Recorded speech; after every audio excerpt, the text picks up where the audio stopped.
בעולם יש כ-15 מיליון יהודים. 7 מיליון מהם גרים בישראל. מה ההבדל בין יהודי ובין ישראלי? מאז חורבן בית המקדש השני, שבו הוגלה העם היהודי מארץ ישראל, מי שרצה להיחשב יהודי, התנהג בצורה מסוימת. התלבש בצורה מסוימת, התחתן רק עם אנשים מתוך הקהילה.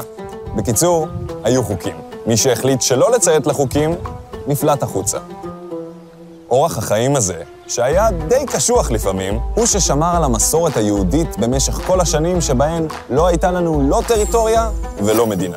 על כך אמר ההוגה והסופר, אחד העם, יותר מששמרו ישראל על השבת, שמרה השבת על ישראל.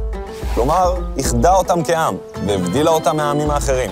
אבל אז, אחרי 2000 שנה, קרתה מהפכה. הציונות החזירה את היהודים לארץ ישראל. מאז קום המדינה, יהודי כבר לא צריך להתאמץ כדי להיות שייך. הוא פשוט נולד במדינת היהודים. פתאום הדת היא כבר לא הדבר היחיד שמגדיר מיהו יהודי, ולא רק בישראל. ובפועל, חלק גדול מהיהודים שעלו לישראל וחיים בה היום אינם דתיים. עם הציונות היה צריך להחליט מחדש מה זה אומר להיות יהודי בישראל. לדוד בן גוריון ובני הדור שלו עם קום המדינה, זה היה די ברור, בשתי מילים, מהתנ"ך לפלמ"ח. אנחנו לא דתיים, הם אמרו, אבל אנחנו לאומיים. אנחנו מכירים את התנ"ך, חזרנו לארץ שבה התחלנו כעם, ואנחנו מדברים עברית. כל אלה הם נכסים של הלאום שלנו, של העם היהודי. הם טיילו בארץ וזיהו את עצמם עם צמח הצבר, שצומח מנוף המדבר. מחובר לאדמה, קוצני מבחוץ ומתוק מבפנים. חזק, מרשים.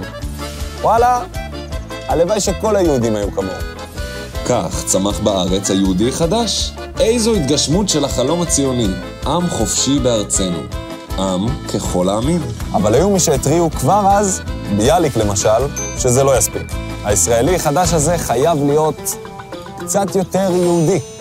המדינה של הצבר הייתה מדינה חילונית עם סמלים יהודיים. החוק אוסר לגדל חזיר. השבת היא יום המנוחה השבועי. החגים בלוח השנה היהודי הם ימי החופשות, אבל לא חייבים לעשות בהם שום דבר. המשמעות שלהם היא בעיקר סמלית. הצבר היה הדגם היחיד של הישראלי היפה במשך עשרות שנים. וכל העולים מתימן ועד גרמניה היו צריכים להתאים את עצמם לדמות שלו כדי להרגיש שייכים. אבל מאמצע שנות ה-70 התחיל שינוי. הזעזוע של מלחמת יום הכיפורים ושינויים דמוגרפיים ופוליטיים החלו לסדוק את המודל הזה, ולצבר בא משבר זהות. ישראלים רבים התחילו לשאול את עצמם, מה אנחנו עושים פה? מה השורשים שלנו? האם יש לנו סיבה להמשיך ולהילחם? מה זה אומר להיות יהודי בארץ ישראל? לחלק מהם היו גם תשובות. למשל, הזהות המזרחית הובלטה, קמה תנועת שלום עכשיו שרצתה שלום עכשיו, ולעומתם אנשי גוש אמונים הקימו התנחלויות וגם היו שחזרו בתשובה והתעניינו מחדש במקורות. אפשר לומר שמאז ועד היום החיפוש המחודש אחרי הזהות עדיין נמשך, ממש כמו שצפה ביאליק. באופן מפתיע, על סף המילניום, הציבור הישראלי החל לגלות מחדש את ארון הספרים היהודי. היהודי הממש חדש הוא יהודי קצת ישן, ששואל מהתנ"ך לפלמ"ח, ומה עם כל מה שבאמצע? התלמוד, המדרשים ורמב"ם? מה, אין לנו מה ללמוד מרמב"ם? הוא היה רופא, הוא פילוסוף, והוגה דעות, ובית חולים. יהדות היא לא רק דת ומצוות, היא תרבות של אלפי שנים של ידע, ספרות, מורשת, של מנהגים וסיפורים. איך אנחנו יכולים להרשות לעצמנו לא להכיר את זה? לא להכיר את הפרשנות של שד"ל, את המחזות של רמח"ל, את השירים של יל"ג ואת ההוראות של רלב"ד? אז מה בכל זאת ההבדל בין יהודי וישראלי? יהודים יש בכל העולם. ישראלים הם מי שחיים בישראל. יהודי בחו"ל צריך להגן על הזהות שלו כל הזמן. הוא תלוי לחלוטין בקהילה. לעומתו, הישראלי נולד לתוך הזהות שלו. היא עוטפת אותו מכל עבר. אבל דווקא בגלל זה הוא יכול לבחור מה, כמה ולמה לקחת ממנה. אבל כדי לבחור צריך להכיר. לנגד עינינו הולך ומתממש החזון הציוני של ביאליק ואחד העם. תחייה של יהדות תרבותית ורוחנית. בלימודי יהדות, בחוויות וטקסים יהודיים בקהילה מסוגים שונים ומגוונים ששואבים ממורשת עדות ישראל ויהדות העולם כולו. המקורות נוכחים יותר מבעבר גם ביצירה הישראלית העכשווית. בשירה, במוזיקה, בספרות ובאומנות. אבל ההתחדשות היהודית הזו אינה שיבה אל היהודי הישן. יש פה ביקורת, בחירה, שאלות ויצירה אישית. הישראלי החדש מתקרב אל הצד היהודי שלו. הוא כבר לא רק צבר, הוא יותר כמו סלסלת פירות וטעמים של סחוג וגם גפילטע פיש, שמביאים איתם ניחוחות, מסורות, מנהגים ופיוטים.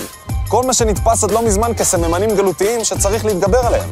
ועוד הבדל חשוב, הישראלי אינו רק יהודי, הוא כל אזרחי מדינת ישראל, יהודים, ערבים, כולם. היהודי הישראלי מתמודד עם אתגרים שיהודים לא התמודדו איתם 2000 שנה, כמו איך לנהל מדינה, צבא, מערכת בריאות, מערכת חינוך, איך להתייחס למיעוטים אחרים כשאנחנו כבר לא המיעוט הנרדף, אלא הרוב השולט.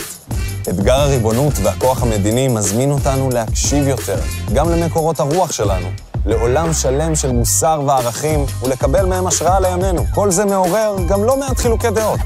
חלק מהישראלים אומרים, רגע, הקמנו פה מדינת לאום חילונית. כל הרלב"ד הזה, זה לא מתאים לנו.